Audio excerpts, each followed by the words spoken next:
नमस्कार, तुम्ही पाहू शकता छत्रपती शिवरायांच्या रथांची आणि वीर मावळ्यांनी त्यांच्यासाठी जे रक्त सांडलं ते रथचित्रण आम्ही या बातमीमध्ये आपल्यापर्यंत पोहोचवत आहोत। इथे सर्व वारकरी हे शिवरायांच्या रथांचं भक्तीच्या माध्यमातून पूजन करत आहेत आणि हा अलौकिक असा प्रसंग दरवर्षी 19 फेब्रुवारी दिनांकानुसार शिवजयंती जी असते त्याला सर्व मावळ्यांचे वंशज एकत्र येऊन रथांच्या माध्यमातून छत्रपती शिवरायांचं पूजन बांधतात आणि तिथे वारकरी हे शिवरायांचं वारी आणि भक्तीच्या माध्यमातून पूजन करताना आपल्याला दिसत आहे।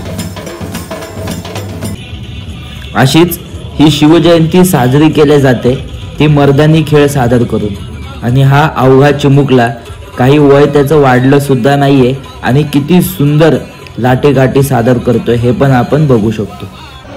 आता पुढचा रथ तुम्ही बघू शकता तो सरनोबत सरसेनापती यसाजी कंक यांचा। पहा कशी सजावट केली आहे, शिवछत्रपतींना सजवलं आहे।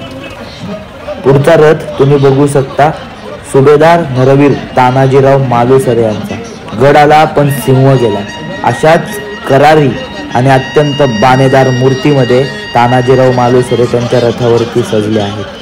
हा अत्यंत सुंदर रथ पुण्याची शोभा वाढवत आहे। पुढचा रथ तुम्ही बघू शकता ज्यांनी आपल्या घोड्याच्या टापा अटके पार नेल्या असे मानाजी पायगुडे यांचं नाव जसं मानाजी पायगुडे आहे तसं यांना अटकवीर सुद्धा म्हणले जाते। अटके पार झेंडा नेणारे मानाजीराव पायगुडे।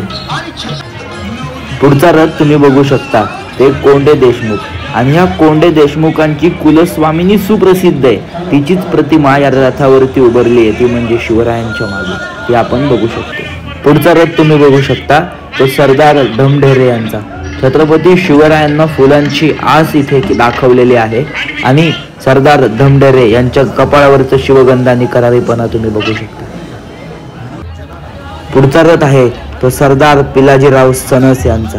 अत्यंत करारी छत्रपती शिवरायांच्या हातात असलेला न्यायदंड आणि इथे सजवलेली सजावट ही काही अलौकिकच। या रथाने पुण्याची शानच वाढली असे वाटते। सरदार पिलाजीराव सणस। पुढचा जो रथ आहे तो सरदार हैबतराव शिळीमकर देशमुख यांचा। इथे शिवछत्रपतींच्या मागे दाखवली आहे ती कुलस्वामिनी आणि एका बाजूला अत्यंत करारी बाण्यात आणि पहाडी छातीने उभे असलेले ते सरदार हैबतराव शिळीमकर देशमुख। आता पुढचा रथ तुम्ही बघू शकता सरदार त्रिंबकजी नाईक निवंगुने यांनी साक्षात छत्रपती शिवरायांमध्ये आणले ते शिवशंकर आणि भगवान शंकरांचाच अंश शिवछत्रपती होते या रथाच्या माध्यमातून दाखवण्याचा अत्यंत सुंदर असा प्रयत्न या सरदार घराण्यांनी केला। ही अलौकिक कौतुकच आपल्याला दिसते। पुढचा रथ आहे शमशेर बहादर सरदार चांगोजी कडू देशमुख यांचा। या रथावरती आपण सुद्धा एक सजावट बघू शकतो, ती अलौकिक छत्रपती शिवरायांची प्रतिमा आणि सजवलेला हा कडू देशमुखांचा रथ। पुढचा रथ आहे तो सरदार बाबाजी अढळराव धुमाळ देशमुख यांचा।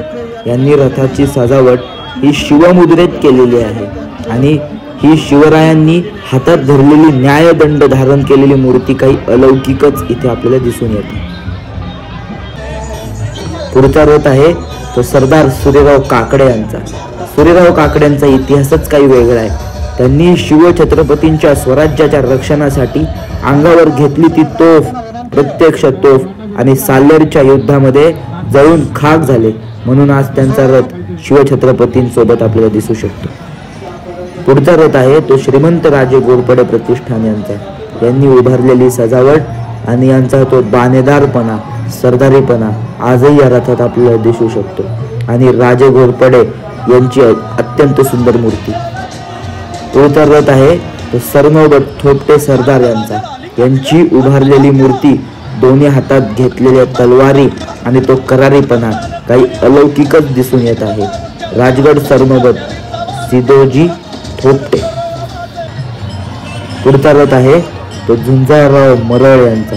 हिंदवी स्वराज्याचे पहिले तोरण बांधण्यात या मरळांनी शिवरायांना मदत केली आणि रथावरती दिसून येते ती अत्यंत भव्य अशी आदिशक्ती आई तुळजाभवानीची प्रतिमा आणि शिवरायांची प्रतिमा. पुढच्या रथाचं नाव आहे पुणे प्रांताचा राजा शितोळे देशमुख यांचा.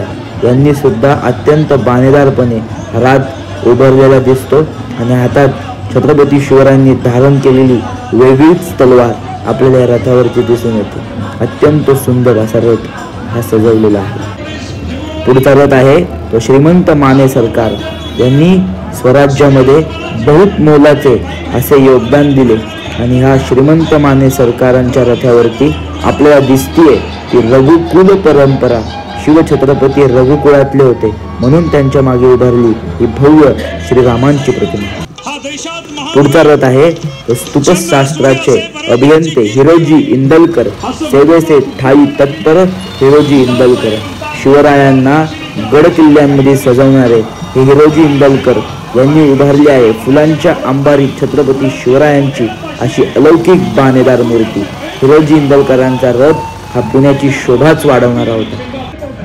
पुढचा रथ आहे सरदार राऊतराव ढमाले यांचा.